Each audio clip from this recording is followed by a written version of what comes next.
Hello, this is Thunder Up Talk, and I am Nathan. Man, there is a lot going on with the Oklahoma City Thunder. It seems like there's always some kind of news uh, happening day after day.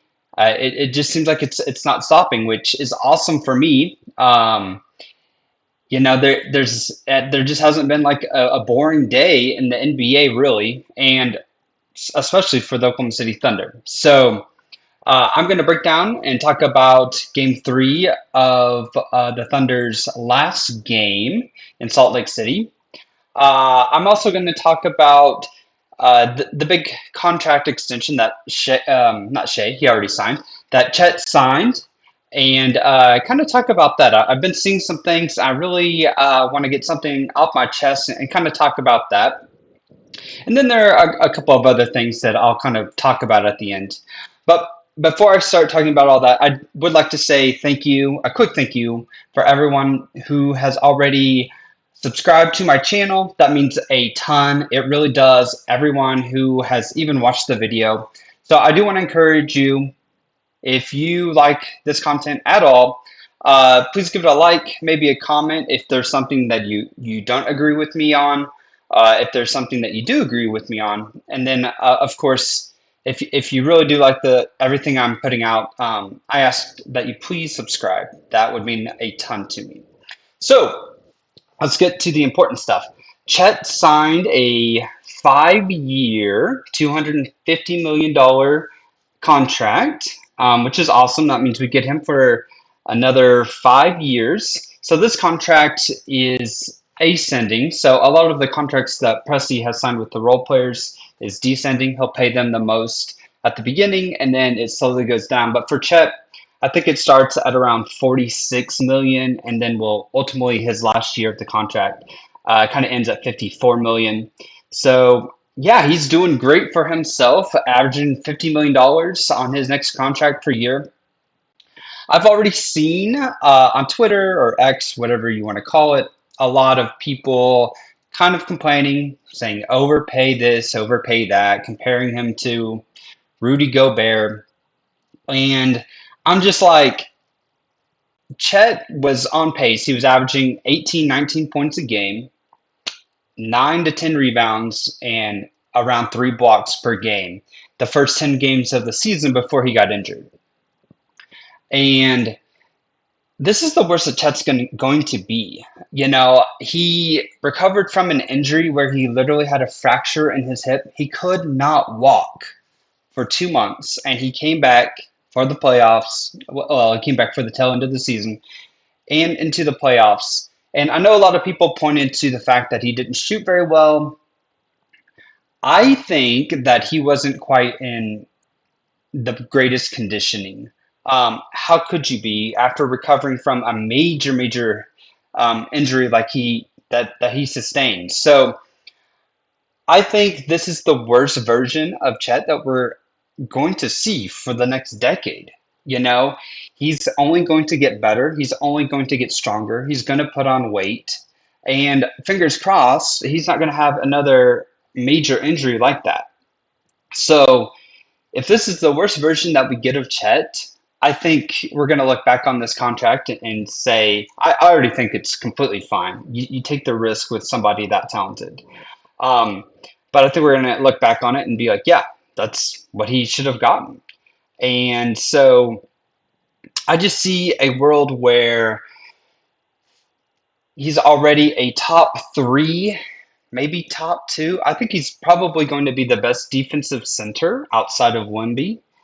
And his offensive game is going to get better. We saw his 3-point shooting; it was really good when he wasn't injured, and I think he'll get back. I think he'll find his shot. I think he'll get strength. I noticed during the playoffs he was short. He didn't really get a lot of arc on his shot from three.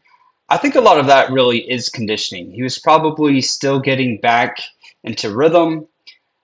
He was banging with big guys in the playoffs. That takes a lot out of you when you're tired, when you don't have that muscle.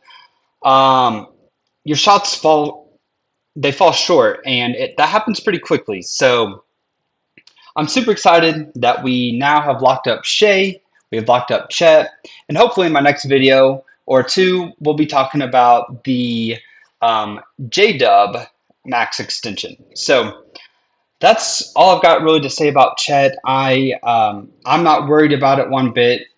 Comment if you disagree, if there's anything about the contract that scares you, but I think we'll look back on it and who will be worth every penny.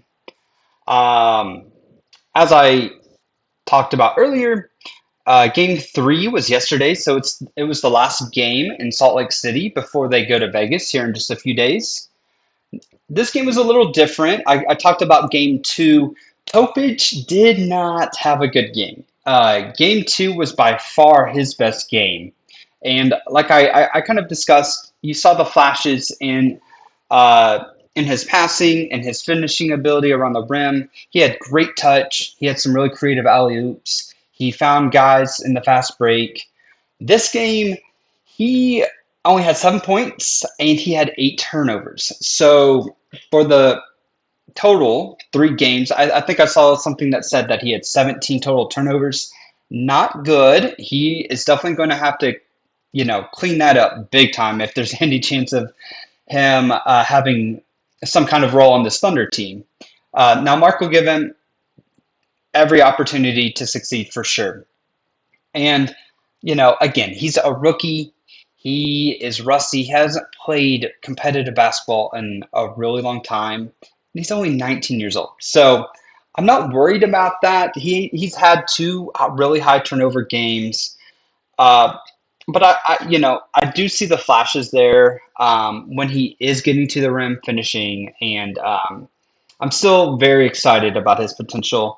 AJ Mitchell, he looked like the best player out there. He had 19 points, 8 assists, and then so Topic had his best game in game two. I would say that Brooks had his worst game in game two, but he bounced back in game three. Barnheiser had 12 points. He also had 2 steals, 2 blocks, and 6 rebounds. So I'm already seeing that he is a high energy guy, like I've previously discussed. It looks like he's going to be a really good rebounder for his position and size too. He had 13 rebounds in the first game of Summer League, which again may not tell the whole story about what he's going to look like in the NBA, but these are still good signs, good flashes in these young players. He's going to be a two-way player, and I think, again, like I talk about Topic, I think Barnheiser will get every opportunity to get minutes for the Thunder. He'll be playing for the Blue, brought back up to the Thunder, would be my guess. Mark, we've gotten a sample size now of like 2 or 3 seasons. He likes to go very deep into the bench all throughout the season. So when we are resting and taking it easy for Caruso and guys like that, I think we will see Barnheiser coming off the bench, and his job will be to play defense, play hard, go get rebounds. So that'll be really fun to see. Um, and Barnheiser, he shot he went 2 for 2 from three. So I thought it was good that he's taking those threes and that he made them. So it'll be really interesting. That'll be it'll come down to that, I think, to see how good of a player he will be is the development of his shot as well as Topic. Topic can get to the rim. He's pretty big for a point guard or a ball handler. He's really going to have to develop a shot to be the kind of player that we hope and want him to be. So that's pretty much it for Summer League. Again, it's hard to know what to take from it, what not to. But I think we're starting to see some things that are can be things to look out for sure. Last but not least, I just wanted to talk about this. What a year for Shai Gilgeous-Alexander. He was the scoring champion of he led the league in scoring this year. He got MVP. He got finals MVP. He became an NBA champion. He got a huge contract. He's the highest paid player in the NBA.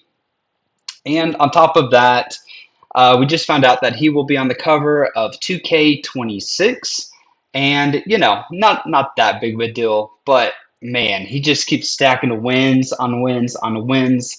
It's a nice little cherry on top to kind of end the year, and so I'm excited. I'll probably buy 2K26 for me and my kids. That way, I'll probably buy the hard copy. That way, we can see it. So that's exciting for me. Um, but yeah, that's basically all I've got for today. Again, I just want to say thank you so much for watching what I have to say. Leave any comments that you have, and I will talk to you next time on my next video. Thunder up, and I will talk to you later.